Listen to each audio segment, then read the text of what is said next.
Hey, what's good guys? This is Nightwing2303 from WearTesters.com. Today we got the performance review on these bad boys right here. This is the Nike Kyrie 5. So with that being said, let's go ahead and get right into it.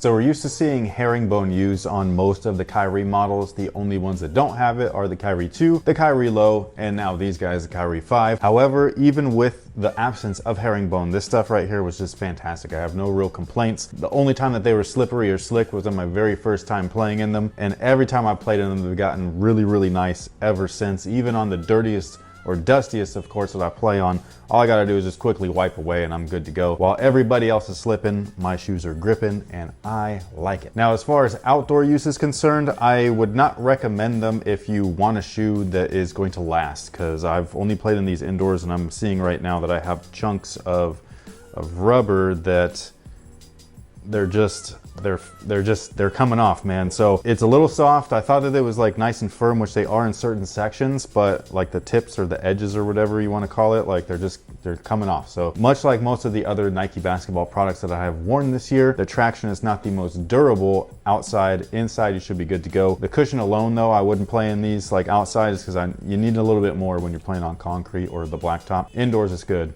but we'll get to that right now. As far as the cushion, it's got brand new kind of tech, which they're calling Nike Zoom Turbo, which is a fat unit that's right here encompassing the entire bottom portion of the forefoot. And basically it's a giant Zoom Air unit that's 8 millimeters thick, which is a good size, but it's seamed or segmented or articulated, however you want to explain it. And basically what they've done is they've heat welded folds into this Zoom Air unit, so it doesn't look like a giant pack of air. Instead, it's little tiny packs of air all throughout, much like the original articulated stuff that they used to use back in the day. However, this stuff feels a lot better than those articulated Zoom units in my opinion. And I'm not talking about like the Air Jordan 14 or the Zoom GP articulated units. I'm talking more about like the CP3 10, I think it was, and the Jordan 2012. Those were not, I did not like those articulated Zoom units. So these guys right here, it does not feel like your typical standard Zoom Air. If you hear Zoom Air, you already kind of have what you're expecting out of the shoe. This is not going to feature that. Instead, it feels more like a smooth foam. Like you could tell that there's some cushion underfoot, especially when you start to pay attention to it, but it's not something that you're gonna be like, holy crap, these are super bouncy, because these are not bouncy whatsoever. It's very subdued. And the reason for that is so that you can have that rounded outsole, get all your maneuverability, your mobility,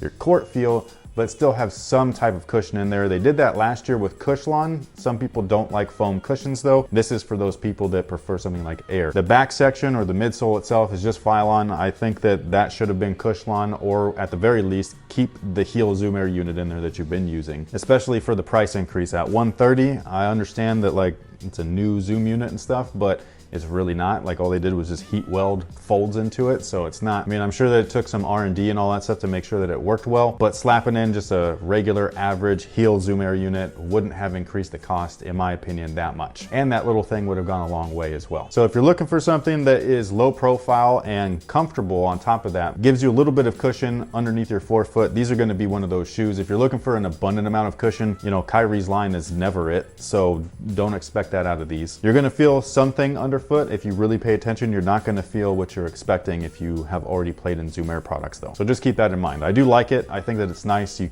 maintain that kind of like fast feel in the sneaker while still getting something underfoot. So I think it's better than nothing. The materials are very much like what we saw last year. It's just engineered mesh. I don't really have anything to say about it other than it is what it is. You know what I mean? Like I don't hate it. I don't love it. It feels a little bit crispy or stiff at first. There's nylon backing it and they've glued that nylon to the engineered mesh. But once you break it in, and it happens very quickly because it is a soft material, it feels awesome and it moves with your foot. So again, no complaints. I've got nothing really to say. It's been durable so far. I know that mesh isn't the most durable thing, but they have added some overlays in like high wear areas and stuff like that just in case. The fit though, the fit is the one thing that I think has been, I wouldn't say the most improved, because Kyrie's have always fit very nicely, like very snug, but this is one of those things that I absolutely love the way that these fit. When I first put them on, I definitely thought that they fit too snug, so I was considering going up half a size. I told you guys that had watched that previous video, I'm going to break them in and see how I like it.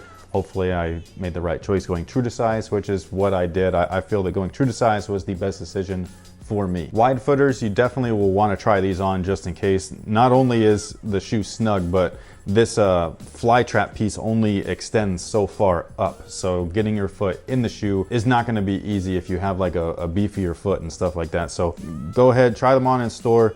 Don't get frustrated though. Make sure that you loosen them up as much as possible, which isn't much, but make sure that you loosen them up as much as possible, because getting in the shoe gets easier every time you do it. It's much like any other shoe. It breaks in a little bit, so it's nice and smooth after the fact, just not upon initial entry. But like I was saying, the overall lockdown I think is fantastic. This little fly trap piece does exactly what they say that it does, which is enclose your foot and keep it on top of the footbed. You got fly wire all over the place right here for reinforcement of the side areas. So lateral movements, you're contained, top, you're contained. I love the way that this feels. I talk about dead space all the time in shoes where like I just don't like to have that like open and airy feeling above my foot. This shoe, there is none. Like this is one of the most, you know, straight jacket kind of fits that you can get, and I love it. The support on the shoe is pretty average. I don't think it's anything, you know, great or anything like that, but it definitely gets the job done. While the base is not super wide, it is fairly flat from the forefoot, like the middle section, to the heel, and then they've only really rounded it on the exterior edges, which I don't like the rounded stuff, but if I'm gonna play in one, this is one of the ones that I feel the most stable in. There's not a traditional outrigger, but they have extended that section of the shoe, and then they've also put this little plastic or TPU piece in there to kind of like make sure that that foam doesn't bend too much or give too much. So it almost acts like a normal outrigger. Once you have these things on, they're fantastic. The fit, like I was saying earlier, is like almost one-to-one without feeling like restrictive and painful. So I just really, really like it. I think that what they've done here is subtle, but everything also works really well. And that pretty much takes care of it. I'm sorry that there's not a bunch of on-court footage for you guys, because I was a dumbass the other day and I wrecked the inside of my ankle, which is like not where you normally you roll this way, and I didn't roll or anything. Instead, I was an idiot. I wasn't saying an idiot, but somebody threw a bullet pass, and both of our teams were tied, and so it's, oh shit, did I really, dude? I split the bottoms with the pass. No, I split. So they're not the most durable shoe. Just saying. I'm looking at them right now, and there's like some scuffs. I did this last time.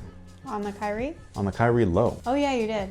With toe drag. Yeah, man, that sucks. Anyways, back to story time. They went to bullet pass the ball in, and I went and, you know, deflected it with my foot of all things, which is a normal thing to do. But the guy that threw it just threw it really hard, and it hit the tip of my toe, and it freaking jerked my, man, it is one of the most, I never had an injury on this side of the ankle. It is one of the most painful things I've ever had. The day after really fucking sucks. She's over here laughing. You're so flabbergasted, you can't even talk right dude, about because it. it hurts right now, and I'm sitting. Like, it sucks. So yeah, it's one of those things. Like I've messed up the outside, the ligaments and all that stuff laterally, but the inside, the medial side, I've never had that happen to me before. It's definitely a new sensation and not one that I enjoy. So I'm sorry about that. It's definitely gonna, you know, halt the upcoming, like the wades and stuff like that, which sucks, but you know, that's kind of what happens when you play basketball all the time. One of the good things is though, is that I just tied my shoe up tighter. I finished the game because they ended up turning over the ball, or they didn't turn it over, or they did, but so what happened was the ball hit my foot, went out of bounds. They went to reset on the out of bounds play. I read the pass, I poked it through, I ran all the way down there. Two big ass mofos were chasing me, and so I knew that if I went to go lay in that thing, they would have blocked the shit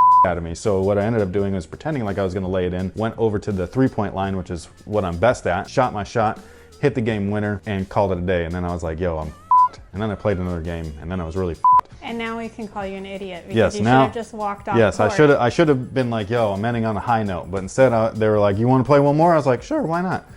Yeah, oh well. I really love these things though. I think that they're awesome. It's jumped to one of my favorite shoes of the year. Procho is still my personal top pick, but these guys right here are second. So I just think that these are fantastic, especially if you're looking for this type of shoe. Low profile, fast, great fit, great lockdown, just awesome. They're pretty affordable as well, all things considered. They could use a little bit more cushion, as most Kyries can. But with that being said, that takes care of everything. Thank you so much for watching. Thanks for all the support. You can click the link in the description box. It'll head you over to WearTesters, where we have their price. Always do that. It's $130. Their price, their weight, and their scores.